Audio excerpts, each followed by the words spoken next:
네, 안녕하세요. 제가 유튜브를 하는 게 최대한 어려운 재개발을 쉽게 설명하려고 하는데, 오늘은 최대한 노력을 해보겠는데 쉬울지 모르겠어요. 얼마 전에 손님이 상계 주공 아파트에 사신 분이 이게 오셔서 문의를 하셔가지고, 저도 그 내용을 몰라서 이제 저도 한번 정리를 해본 건데, 이제 이건 재건축이라고 봐야 되죠. 그래서 제가 조금 지금 확인을 했는데, 그 얘기는 많이 들었어요. 일기 신도시 특별법이라고 하는 게 지금 작년 2023년 12월 26일 날 제정돼가지고 시행을 금년 4월 27일 날 한다는 법인데, 이게 확대돼가지고 일기 신도시 특별법이 아니라 노후계획도시 정비 및 지원에 관한 특별법. 이게 뭐냐면은 일기 신도시뿐만 아니라 서울시에 있는 택지 개발지구, 상계동 같은 경우는 이제 상계지구라고 해서 상계주공 아파트 뭐 1, 2, 3, 4단지 다 포함이 됐어요. 여기 보면은 뭐 20년 이상 100제곱미터 이상 택지 리스트 해가지고 이게 다 포함이 되는 거예요. 이제 이 특별법을 위해서 재건축을 조금 더 활성화시키겠다. 이게 정부 이 총선용인지는 모르겠는데 어마어마하게 확대가 됐고요. 100곳이 넘어요, 100곳이. 4월달에 시행된다고 하는데, 이제 가장 중요한 건 그거죠.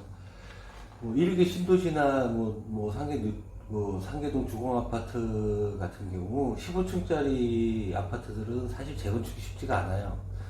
여태까지 재건축됐던 것들은 대부분 5층짜리 용적률 100에서 120, 30%까지가 가능했었고, 상계 주공 같은 경우는 이제 170에서 200%, 210%이 정도 용적률로 지어진 아파트다 보니까 이 사업성 문제, 노후도 문제가 아니라 사업성 문제예요. 사업성 문제. 사업성이 안 따라줘가지고 재건축을 하는 게 쉽지 않았는데, 여기 보면 이렇게 나와 있어요. 건축 규제의 완화 등에 관한 특례 해가지고 국토 계획 및 이용에 관한 법률, 통상 저희는 국이법이라고 하거든요. 줄여서 관계 법령에 따른 용적률 최대 한도의 100분의 150을 초과할 수 없다. 100분의 150까지 지을 수 있다고 해야지 뭘 초과할 수 없다고 그래. 결론은 50% 늘려주겠다는 얘기예요. 100분의 150을 초과할 수 없다는 얘기니까. 저도 이게 새로 생긴 거라 공부해서 얘기해요. 그러면은 국기법에 따른 용적률을 한번 봐야 돼요. 어떤지 상황이 현재. 이게 국기법에 따른 제가 계속 이거 올릴 거예요. 이거 올려야지 이게 확인을 하실 수 있기 때문에 말로만은 좀 쉽지 않은 내용이라. 이제 국기법을 보면 용적률이 이제 3종 일반 주거지역을 기준으로 용적률을 이해하신다는 전제하에 설명을 드릴게요. 300%까지 지을 수 있어요. 300%까지 국기법상. 하지만 여기 보시면 서울시는 그걸 조례로 250%까지 용적률을 허용했어요. 여태까지. 상계 뉴타운도 보시면 1구역은 220 몇 프로, 2구역은 249%, 250% 초과한 데가 거의 없어요. 다 250% 내에 저희돼요. 그러면은 여기서 150%까지면 3종 주거지역 같은 경우는 용적률 300에 곱하기 1.5를 하면 450%까지 지을 수 있다는 얘기예요. 어마어마한 거예요. 450% 지을 수 있다고 하는 거는. 거의 주상복합에 근접하는 준주거지 용적률일 거예요. 아마 여기가 준주거지 용적률. 준주거지가 국기법상 500%에 서울시는 450%를 줬으니까 어마어마한 사업성이 엄청 늘어나는 거죠. 이대로만 된다면. 근데 여기 자세히 보면 공짜는 없어요. 공공기여 비율이라고 해가지고 늘어난 용적률에 이제 어느 정도 공공기여로 가져가겠다는 얘기인데, 여기 보면 기준 용적률이라고 있어요. 기준 용적률이라는 건 이 특별법에 의해서 늘어난 용적률이 아닌 국기법상 용적률까지는, 그러니까 200%에서 300%는 국기법상 원래 받을 수 있었던 용적률이니까 늘어난 거에 10에서 40% 범위 내에서 조례로 뺏어 가겠다는 얘기예요. 그러니까 뭐 현재 200%로 지어진 아파트라면 국기법상 300%까지 지을 수 있거든요. 그 100%에 대해서 10에서 40%를 조례에서 뺏어갈 수 있다는 얘기고, 여기 보면은 아까 그랬잖아요. 3종 주거지역이면 450%까지 지을 수 있다고. 그럼 300에서 150%는 늘어난 가치의 40에서 70% 범위에서 조례로 정해서 최소한 40% 이상은 가져가겠다는 얘기예요. 그러면 이렇게 되면 무조건 반 이상은 가져가는 거예요. 이거는 참, 이게 참, 늘어난 용적률의 가치를 환산해서 현금, 공공주택, 이 공공주택 설명드릴게요. 기반시설, 생활 SOC, 토지 등으로 기여하겠다. 근데 이게 공공주택이 생각보다 무서운 거거든요. 아싸리 현금으로 내는 걸 기반시설로 제공하는 게 낫지. 이게 공공주택이라는 걸 보면은 보통은 임대아파트죠. 임대아파트. 여기 보면은 특별정비구역은 각종 특례가 집중되므로 적정 수준의 초과이익을 환수하여 지역 간 형평성을 확보하고 어쩌고 저쩌고 저쩌고, 이에 초과이익을 환수할 수 있는 근거를 마련하는 한편 통상적인 수단인 공공임대주택 외에 공공분양주택이에요. 기반시설, 생활, SOC, 기부채납 받겠다는 얘기인데, 여기 보시면 공공주택이라는 게 얼마나 무서우냐면, 공공주택 특별법, 이게 보면은요, 공공주택이 두 종류가 있어요. 공공분양주택, 공공임대주택. 공공분양주택은, 공공분양주택의 인수가격은, 부속토지는 감정평가 금액의 50%에 가져가고요. 건물은 원래 시세 비슷하게 가져가요. 그나마 그래도 한 700만 원 정도 될 거예요. 그게 기준건축비인가라고 있어요. 그거에서 건물은 한 700만 원을 가져가요. 그나마 그래도 공공 분양주택은 땅값만 좀 싸게 가져가고 건축비는 그래도 한 8, 90% 정도는 쳐주는 것 같아요. 근데 공공임대주택은요, 임대주택의 인수가격은 보면 공공건설 임대주택의 표준건축비라고 있어요. 그게 2016년부터 2022년까지 동결됐다가 작년에 한 10% 정도 인상이 됐어요. 그게 제곱미터당 110만 원대예요.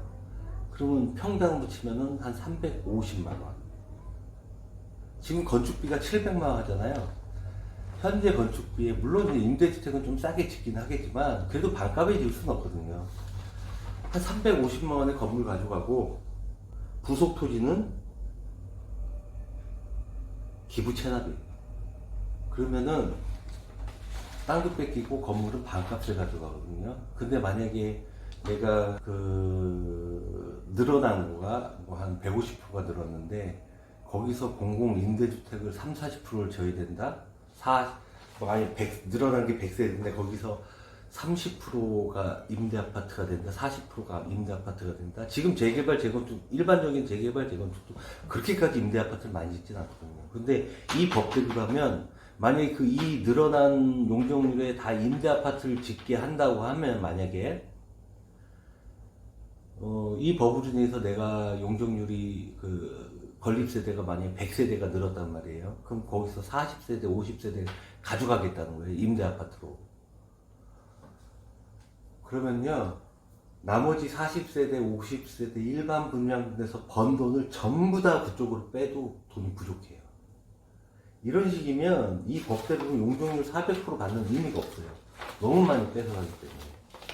결론은 이 법에서 어느 정도 혜택을 볼 수 있는 건 유일한 건 이거밖에 없어요. 뭐냐면, 기존에 서울에서는 국유법상 3종 일반 주거지역을 용적률을 300%로 잡았지만 서울시 조례로 250%로 묶어놨거든요. 근데 이 법 때문에 그걸 풀 수가 있어요.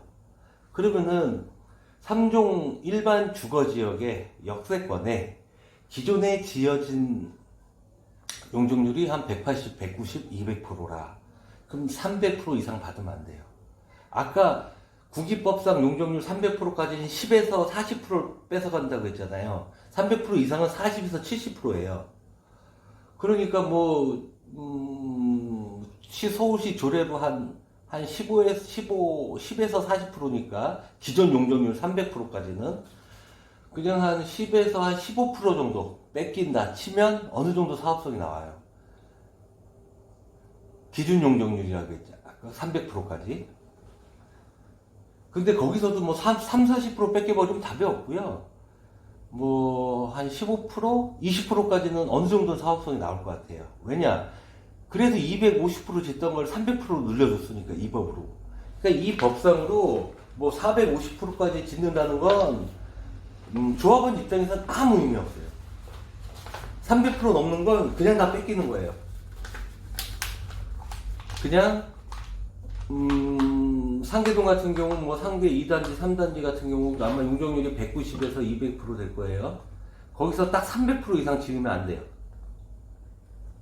거기서 그래서 뺏기는 게 한 20%, 20%, 늘어난 용적률의 20%, 나머지 80%는 뭐 일반 분양, 80% 일반 분양이 안 되겠죠.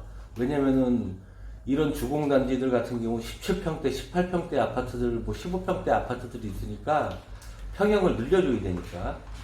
뭐 일반 분양이 상당히 적어지겠지만 뭐 신축이라는 개념 하에 그런 데나 조금 실효성이 있지. 제가 보기에는 뭐 서울 아니면 그것도 일부 단지들 용적률 200%, 뭐 220, 30% 넘어가는 데는 이것도 답이 없고, 그 다음에 분당, 평촌 이런 데들의 주요 주공단지들 몇 군데 빼고는 지방에는 이거 다 소용없어요.